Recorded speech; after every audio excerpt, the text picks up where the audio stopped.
All right, folks, Jim Dupree back again with another episode of Helping You with Hazmat.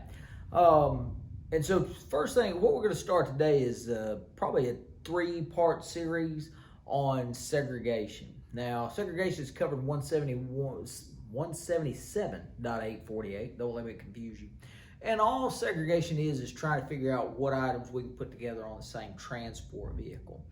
Now, what we're going to find is that the key to that is correctly identifying what you have. If you correctly identify what you have, odds are great that you're going to segregate it right. If you don't correctly identify what you have, odds are really good you're not going to segregate it right. So what we want to do is take some time on the front end and make sure we know what we're dealing with. So, with no further ado, we're gonna answer these 4 questions about everything we ship. So the first thing we need to do is look our item up on the hazmat table, right? That's step 1 to everything. And we want to look in column 6. Now what we're going to find in column 6 is our hazard class, our subsidiary class, and our compatibility group if we are dealing with explosives, right? So for explosives, that's going to be the letter at the end. You got a 1.4 golf. The compatibility group's the golf, right? Now, the reason it's important to find both the hazard class and the subsidiary class is because we have to treat those equally when we segregate. So we'll see that as we get a little bit further down the line. So that's the first thing. We're going to look our item up. We're going to go to column 6, and we're going to identify these 3 things. Then we need to know if we have an inhalation hazard. So for that, we have to go to column 7. And in column 7, we're looking for that 1, 2, 3, or 4. We're looking to see if it's a zone A, B, C, or D, or if it doesn't have a zone at all, because it's segregated differently, right? If we look at the hazmat or look at the segregation table, you're going to see that the only 6.1 on the chart is a zone A. So if you got a 6.1 that's not in a zone A, then you don't have to worry about it. You can put it anywhere, right? Column 2 is only for class 1 items. That's the only time we have to go to column 2. And what we're looking for there is to determine if our item is a firework or a detonator. Now, the way we know it's a firework or detonator is fireworks have the proper shipping name firework. Detonator has the proper shipping name detonator. That's it.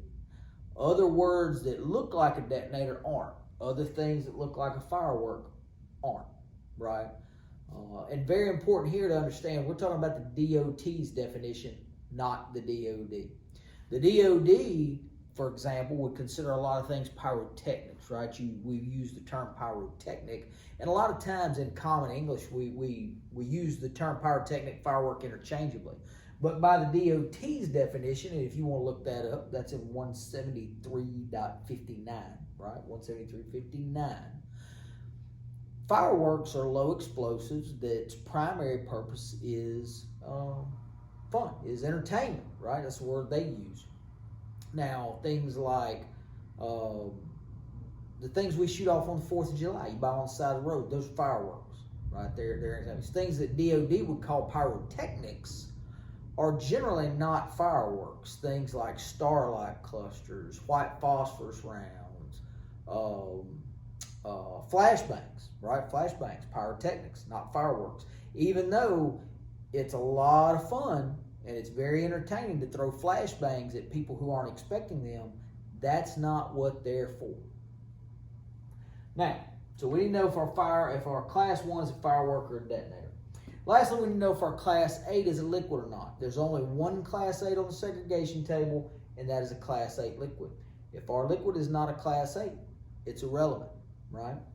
So we can tell this in a couple of different ways. So column 9 is our initial way to tell that. So we look at our item in column 9. If it is listed in liters, if there is a quantity there and it's listed in liters, then that is a liquid. If it's not, then it's a solid or a gas.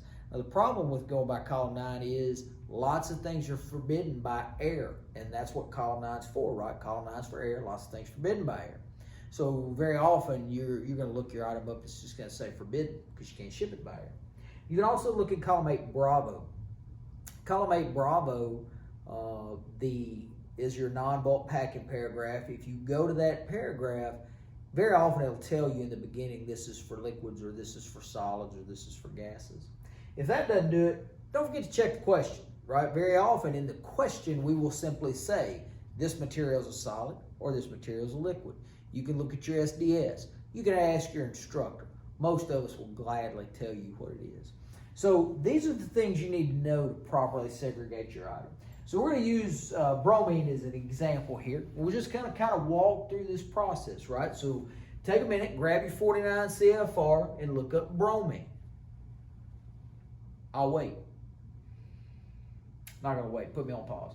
So we look up bromine in column 6. We find that bromine is a class 8 primary and it has a 6.1 subsidiary.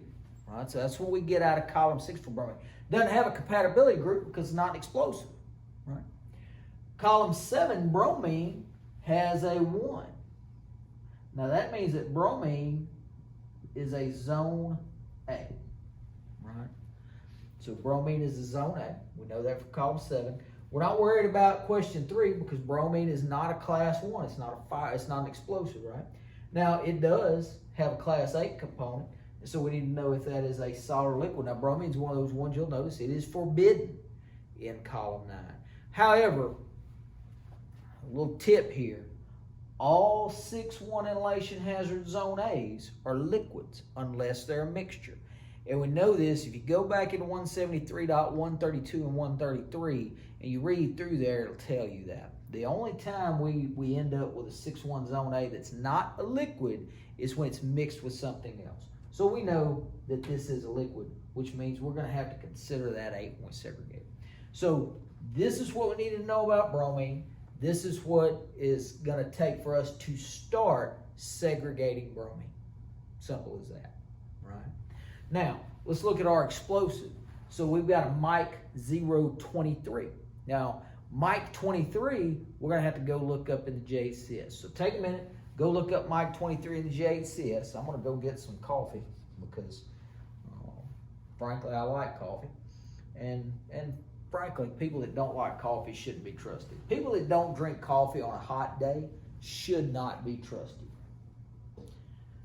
So Mike 23, we look it up. We look in column. First, we look up the JCS. It's going to give us our proper shipping name. Now, the JCS is not only going to give you your proper shipping name, your UNID number, it's going to give you your hazard class and compatibility group too, and that's great. I would encourage you to look it up in the 49 CFR as well. While the JCS that you see printed in the classroom is generally an updated, cogent document, the 49 CFR is the law. The 49 CFR is what you get written a ticket on. So we always want to check everything, whether we get it out of an SDS or we get it out of the JCS. We always want to bounce that against the 49 CFR. So we look at the 49 CFR, what we find is that this is a 1.1 delta. All right.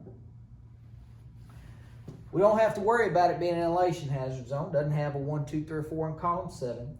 Now it is a class 1, but it is not a firework or detonator. The reason I know it's not a firework or detonator is because proper shipping name doesn't say firework or detonator. And then since it's not a class 8, I don't have to worry about it. So for an explosive, or for this explosive, all I had to know is it's a 1.1D, and that's going to let me segregate it completely, right? Now, again, this is part 1. This will be at least a 2-part, maybe a 3-part series. We'll kind of see how long the next video is on how to correctly segregate. Now, if you're looking back at this video because you had trouble going through your P's or whatever, I would encourage you to stop right here, right, and try it again. Because most people, when they struggle with this, they struggle because they're not getting this right. Now that you kind of had a refresher on this, try it again. You'll probably find it's a lot easier. Hope you enjoyed the video.